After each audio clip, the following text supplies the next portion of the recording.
Dr. Carson, good to see you. Welcome back to the show. Well, thank you, Sean. It's always good to be with you. Well, there's a lot to get to with you today because you span a lot of great topics to discuss. But I want to start with like your role at the U.S. Department of Agriculture because it's fascinating to me how little we've discussed about what they do at agriculture. Because, I mean, a lot of people may not even know they oversee school lunches. Yes. And you've taken well, actually, let's just start with this. Why don't you describe your role at USDA, what you're doing now? Well, basically, I'm working with the group, including agriculture, HHS, FDA, CMS, a number of government entities which are very concerned about what's happening to our health. At least a third of children have chronic health problems. Our life expectancy is going down over the last 3 to 5 years, while others are going up. And we're looking at what are the reasons for that. And a lot of it has to do with the foods that we eat and how we leach all the important nutrients out and replace them with artificial colors and artificial flavors and artificial sweeteners and things that God did not mean to go into our bodies. And we're suffering the consequences of that. So my role is acting as an advisor and working with these groups. We have very in-depth conversations. We have a lot of people working on the science, bringing facts. We're looking at those and we're trying to decide what are the things that will actually turn this around. And we've been very encouraged. A lot of the food companies have come to the table. They recognize that they're part of the problem and they want to be part of the solution. And I've been very gratified to see that. The thing that's interesting about your description, and this is why I wanted to bring it up, is you think about like who leads the way in healthcare. It would be the Department of Health and Human Services, who kind of looks at some of the stuff in our food. Well, that's the FDA. But to your point, like the U.S. Department of Agriculture oversees the school lunch program, and it all starts there, healthy eating, all this kind of stuff. Is when you started working with this, was this the first time that anybody had brought all the various entities of government together to address this? Yes, to this degree of cooperation. We're in communication with each other all the time and offer solutions and comments and things that we all can mull over, and the people who work with us. We all have staffs. Those staffs work together. We write opinion pieces to put the information out in front of the people. And it's making a difference because Secretary Rollins and I were in Pennsylvania a couple of weeks ago at a school, and we were actually serving lunch to the kids. And it was gratifying to see how many of them wanted broccoli. And we also gave them all a carton of whole milk. A lot of them had never tasted whole milk before. They said, wow, this is the best milk I've ever tasted. Because there was a war on whole milk, as you know, for a long time. It's because of the saturated fats. But what people don't take into consideration is the fact that when the brain is developing, the brain membranes and several other important things inside of the cell need those nutrients, and they need what they find in appropriate types of fats. So those things are there for a reason. We just have to be more intelligent about the way that we use them.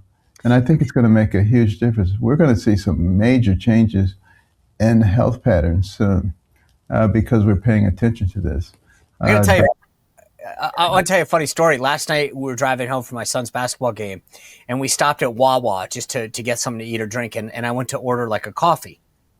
And so, you know, when the next screen comes up, like, would you like to add? And it's got a whole list of things in it. I posted this on social media. And so the choices are cream, skim milk, or whatever. It said whole milk, and then underneath it, it said recommended. I don't know if they've done that forever. I haven't been to Wawa in forever. But I mean, my point was, I was shocked. I was like, I see the smile on your face. Like the idea that they were recommending whole milk was a whole new experience for me. Maybe they've been doing it for a while. I don't know. maybe it's just because of the Maha thing, but just I've been told for most of my adult life, skim milk, right? Why is this such a big deal to switch over to whole milk? Well, the other thing is giving kids skim milk, which they don't like, by the way. That encourages them to drink sodas and all other kinds of things. When they learn that there's a healthy alternative that actually tastes good, they begin to switch over, and it makes a difference. So for a guy like me, who I've been for years, if I have coffee or iced coffee or whatever, I put a little skim milk in it. Should I switch over to whole milk? Well, the skim milk is not going to hurt you, but it doesn't give you a lot of the nutrients and things that your body craves, that needs to grow. And this is particularly important for young people because the brain starts to develop immediately after conception. Millions of neurons every day. At the peak, billions of neurons every day. It continues to develop into your mid to late 20s. So obviously, it's dependent during that development on what you put into the body as the fuel for building. So if we put more healthy things into there, we're going to build healthier brains. And healthier brains function better. So when you look at a school lunch now, to your point, like if you're young and you're developing, your body's developing, it seems like we're now, to your point about like big food, right? It's like we've now given them a bunch of crap to put in their body, soda, processed food, things with seed oils. Like what can and should the government be doing to make sure that in those key years, especially for people who need those school lunches, that they're actually getting something nutritious? Well, the main thing is education about what is nutritious and what is not nutritious. The body functions like a high-powered car. If you put high-powered fuel in it, it's going to function well. If you say, well, let's make it half high-powered fuel and half water, it's not going to function nearly as well. And then you say, I don't like the way it smells, the way it tastes. Let me put some maple syrup in it. Pretty soon you're going to need a new engine. The body's like that too, and we're just going back to the basics here. If you're, works. It seems to me though, you mentioned these chronic diseases, and is it me as a layperson that's realizing that like it seems like when we changed our diets and you had more ultra processed foods and dyes and sodas and things like that, that we kind of maybe got something cheaper, but we ended up expediting a lot of these chronic diseases that we're now dealing with, like obesity and all these other cancers and things like that. I've got to believe there's some kind of correlation. There's a definite correlation, and there are 7 blue zones in the world, places where you have people who live to be 100 years old or more. Only one of them is in the United States. But where's that? That's in Loma Linda, California. That's a stronghold for Seventh-day Adventists who have a tremendous focus on health and healthy eating, healthy foods, healthy lifestyles. That should tell us something. Most first-year medical students learn that there are certain groups of people in our country who live much longer, who have much higher quality lives, and it generally comes back to their diet. I know there's a lot of people who are dealing with bills that are piling up, skyrocketing, insurance premiums. Even with a steady job, sometimes this is creating a big problem in terms of your budget. And if you are a homeowner carrying balances with interest rates in the 20s and 30%, I know President Trump's trying to deal with this by capping interest rates to 10. But right now, many of you need some serious relief. Mortgage rates, though, are at a 3-year low, and my friends at American Financing are helping homeowners pay off high interest debt with rates as low as the 5%. You can't get any better than that. They've got salary-based mortgage consultants that don't push loans. They build exit strategies for you. If you've got a lot of debt and are looking for a way to get out of it, on average, they save customers $800 a month. And if you start today, you may delay your next 2 mortgage payments. It is so unbelievable. There's no upfront fees or obligations. Give the folks at American Financing a call, 1-866 1-891-7332. That's 1-866-891-7332, or visit americanfinancing.net/Spicer. americanfinancing.net/Spicer. So when you saw the food pyramid get flipped the other day, is that something that is a long time coming that should have been more obvious to us? Well, the first dietary guidelines were issued in 1980. And unfortunately, they had a lot of errors in them and were responsible for, unfortunately, the downgrading of our health as a society. And I was overjoyed when I saw us flipping that. The point is now starting at the ground level. It's pointing to the earth. I've talked to a number of farmers who say, when we treat the earth appropriately and put the proper nutrition into the soil, that goes into our food, gives us much healthier food. And we need to look at the whole process from when that food is picked to the time that it gets to your plate. What have we done to it? What have we done to preserve it? We're working with a lot of farm communities to be able to get products directly to schools now.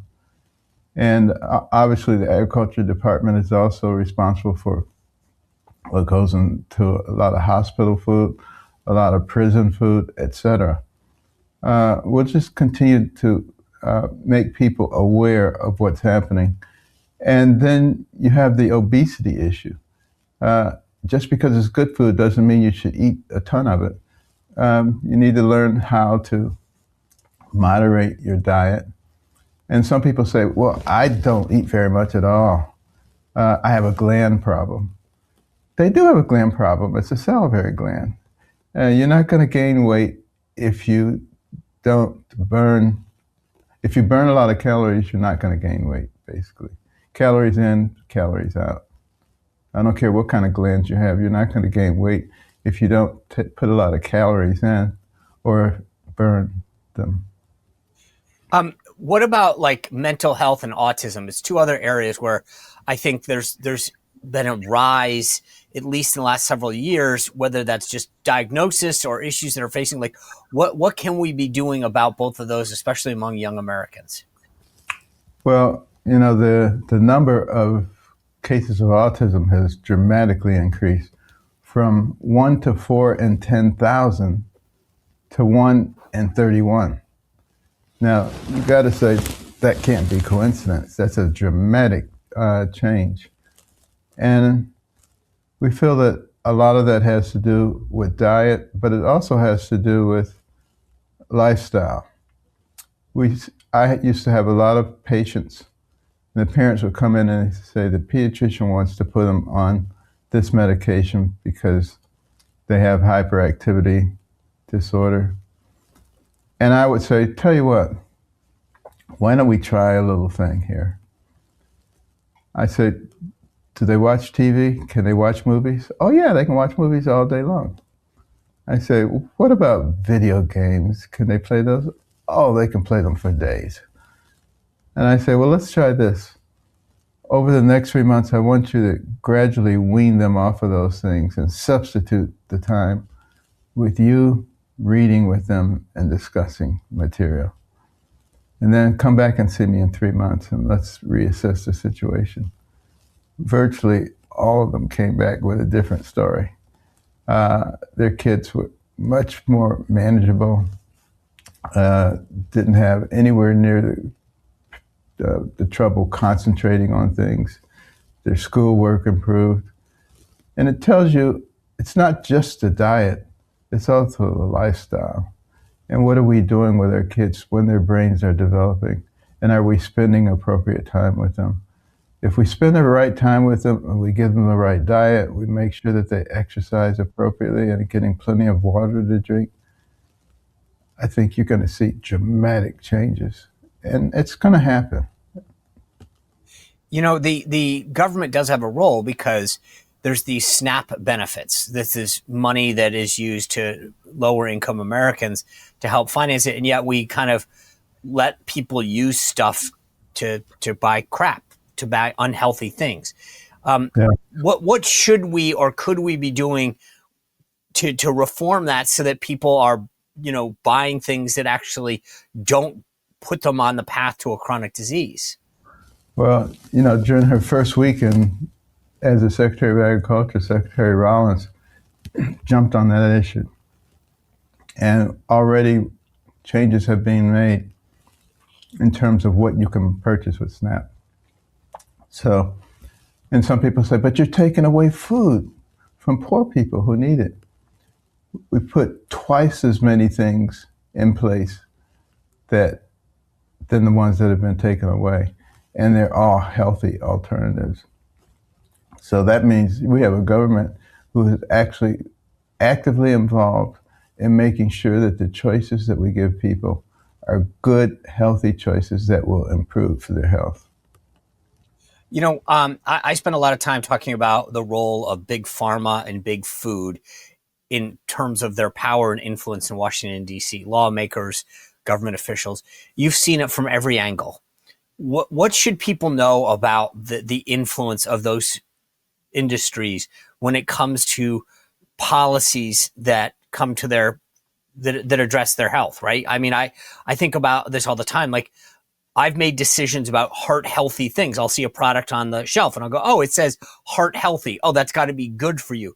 Come to find out later on, it's got dyes and ultra processed food. Maybe that wasn't the most healthy thing to choose, but clearly it was influenced by big food, big pharma.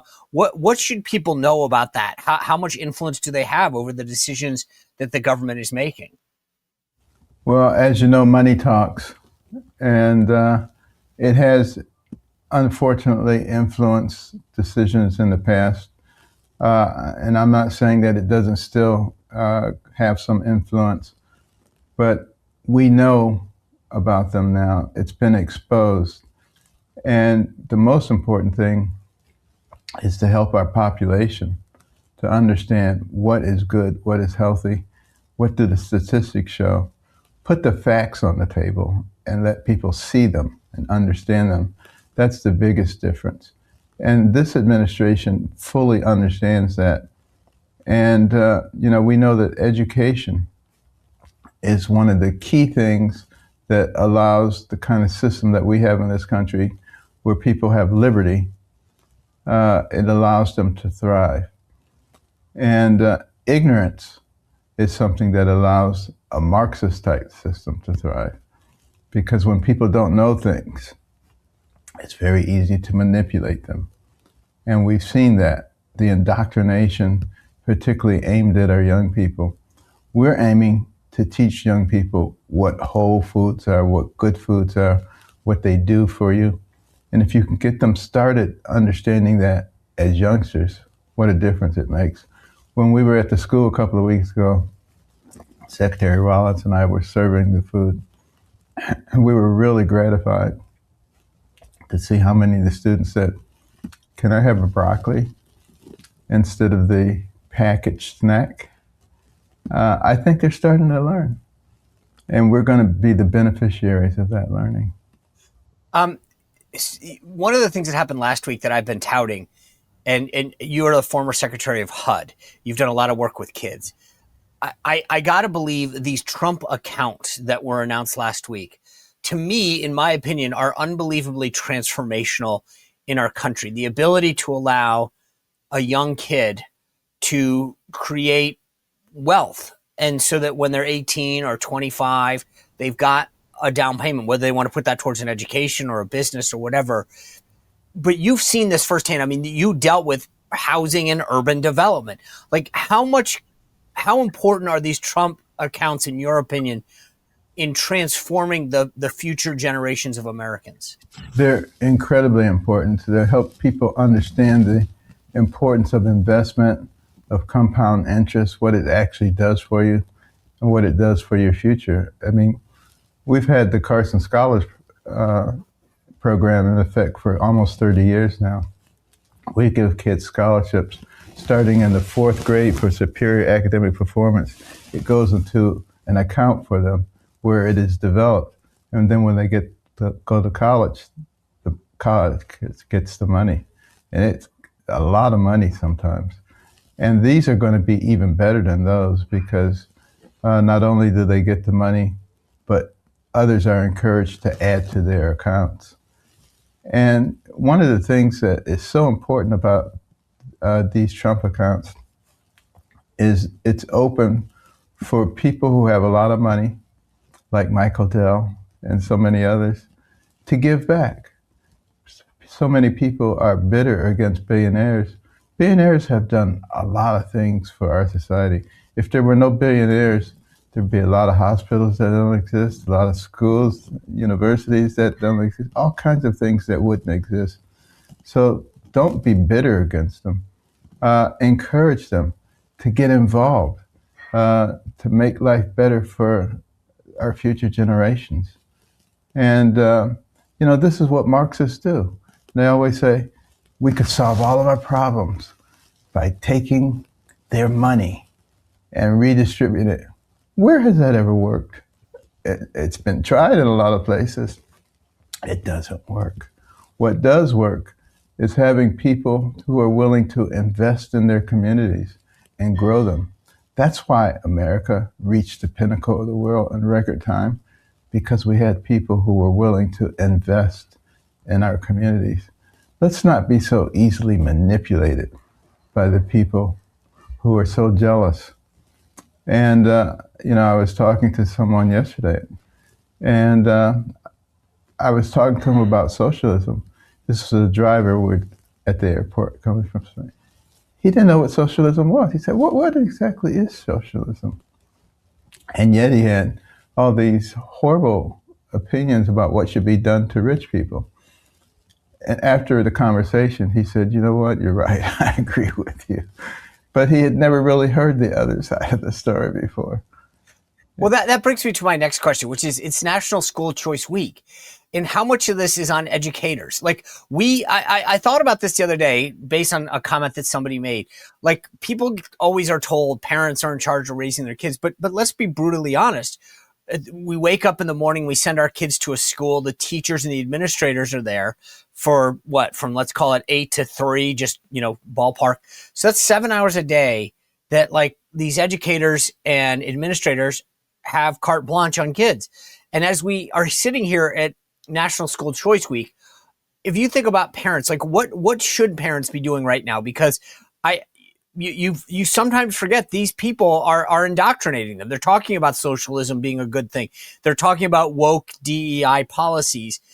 And I think sometimes there's a sense that I'm sure they're just learning in school, but in many cases they're not. It's very intentional what's going on in the schools.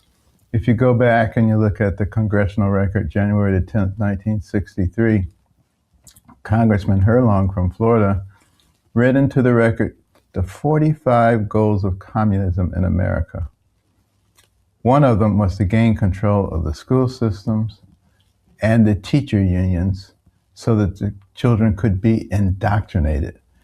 All of these things were very pro-socialism. And they've had quite a head start. And we have to realize what's going on in our school systems. A lot of parents are. The explosion in homeschooling and in private schools is a testament to that. They realize what's happening to their children and they want to change it. But who is most interested in the success of a child? You are, the parents. And the school choice is empowering them. And we should do everything we can to expand it. And when that's going on, it will actually force a lot of the public school systems to re-examine who they are, what they're doing. But I also encourage people to get involved, with your local school systems, with the various councils, with your representatives. Don't just sit back and say, this is going on, I'm going to flee. But you can help change the system and bring back real education. When Alexis de Tocqueville came to America in 1831, ostensibly to study the penal system, but he ended up looking at our school system and some of the other things, these one-room schoolhouses. He was just astonished that he could go out in the woods and find a hunter And the guy could read. And the guy could tell them about the Declaration of Independence because they learned those things in those one-room schoolhouses. And if you really want to be impressed, look at a sixth grade exit exam 200 years ago in this country, what they were expected to know. You'll be blown away. But we've dumbed things down considerably, which is what socialists always do. They dumb down the population so that they're easier to control. And all you have to do is look at some of those man on the street interviews.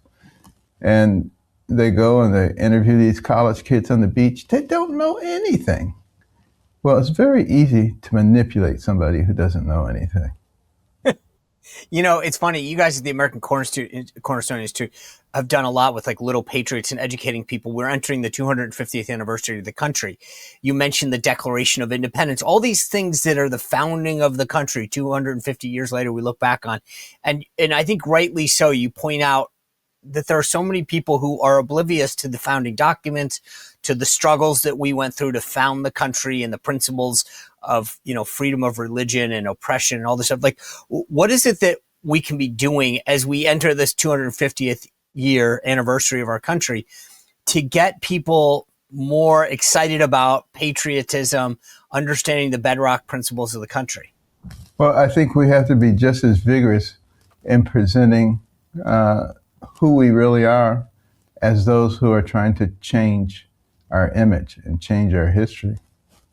You know, our country has a lot of very interesting things going on in its past, and we want to teach them the good, the bad, and the ugly. But there's a heck of a lot more good than there is bad and ugly. You have things like the 1619 program that just seize upon a thing like slavery, and they say how horrible we are because we had slavery, and nothing can ever rectify that. Well, that's not true. Every society, as far back as you can go, has dealt with slavery. The thing that makes us unique is not that we had slavery, but we had so many people who were vehemently opposed to it that we fought a bloody civil war and lost a large portion of our population to rid ourselves of the evil institution. If you teach children that, go from that angle, I think it makes a big difference in their impression of who we are as a nation. And that's what we do with Little Patriots. We have, to celebrate the 250th anniversary, we have a movie, feature-length movie, Star Spangled Adventures, the movie. And it talks about all the important aspects of our history. And we have little Star Spangled Adventure vignettes. There are several of them. You can just go online. You can go to littlepatriotslearning.com or American Cornerstone. Or you can just go to YouTube and say, Star Spangled Adventures. You can see all these little stories about what happened at Fort McHenry, some of the other battles that occurred, the framing of the Constitution, all of these things, just little short snippets, 5 to 10 minutes, make it really interesting for the kids. They love it. And I suggest that parents and grandparents watch them with the kids, because you'll find out that there's a lot of stuff you don't know too. We just need to educate ourselves. Is it? But I get, and I agree with you. And this takes more parent involvement. But don't you? I mean, like, what do we do? Whether I mean, we like I said, this is sort of to me a confluence of these two things: School Choice Week and patriotism with the 250th. That, like, we've got to understand that, like, these teachers, not all of them, but a lot of them, want the kids to believe that the country is a bad place, that it's racist by nature, that we are inherently a bad place. Is it just more involvement? And, like, what else can we do? Because they've got social media.